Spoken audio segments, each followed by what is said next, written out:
What's going on, everybody? Welcome back to Buckeyes Battle Cry. Peter here for you on another video. As most of you know by now, Les Miles is suing the NCAA for vacating wins for an investigation that he got caught for and things that he did while as head coach of LSU, and that those wins vacated now disqualifying from the Hall of Fame. So let's talk about it.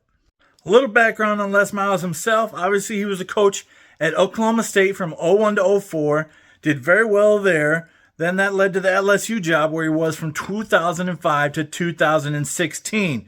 Obviously appearing in 2 national championship games and winning one in 07 versus my Ohio State Buckeyes and Beanie Wells and Todd Beckman and the crew. And then losing the other to Nick Saban in the controversial rematch in the 2011 national title game, LSU winning the first and then losing the second, getting shut out by the Crimson Tide. Now, in his years at LSU, like I said, 2005 to 2016, he was hit with recruiting violations, an investigation that was concluded just in 2021.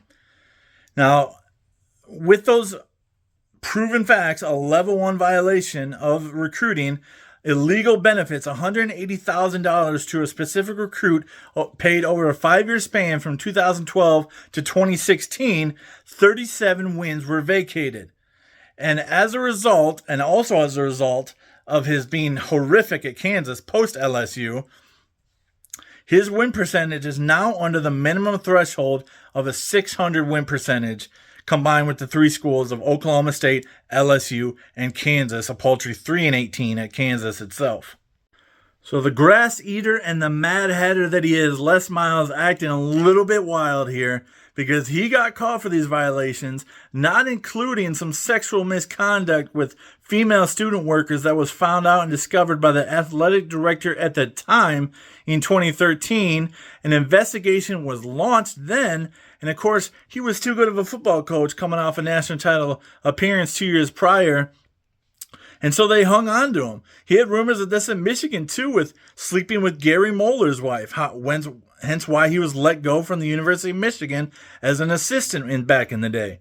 So he's got a previous record for this, but he's suing, he says, to get an appropriate remedy for the blot placed on his good name and reputation.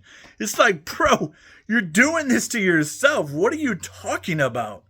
You've got a history here, and you're the one that has put a bad reputation on your own name, getting fired for 2 different institutions for essentially the same reasons. Now, this investigation came out fully in 2021, and the wins were vacated then. That was after his 3-8 terrible tenure at Kansas. But, you know, it's 37 wins that got vacated, and he's trying to repair his good name when it's not a good name in the first place. He became eligible for the College Football Hall of Fame in 2023, and the wins were just vacated. And so his win percentage drops to under the threshold of 600 win percentage to 597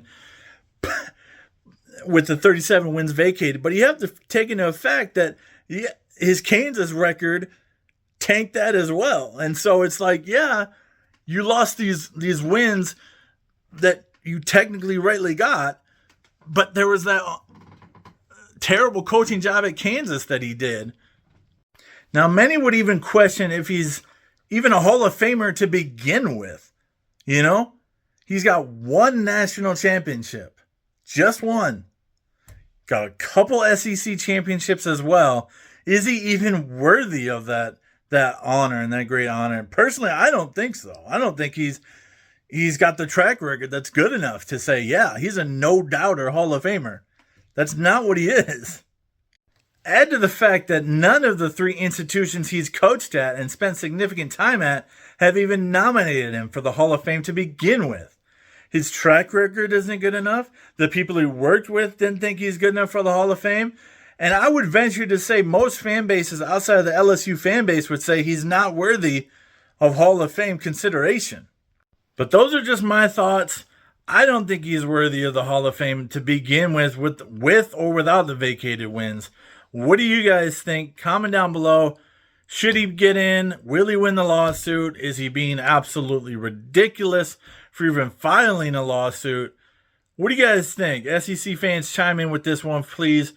He's got some history in the Big Ten as well as an assistant coach, obviously at Michigan, like I mentioned. And so he's well known. He's an Ohio native, but I just don't think he's even close to consideration for Hall of Fame. Maybe 25 years down the road when it's less prestigious, but certainly not anytime soon. Go Bucks and God bless. That's it for today.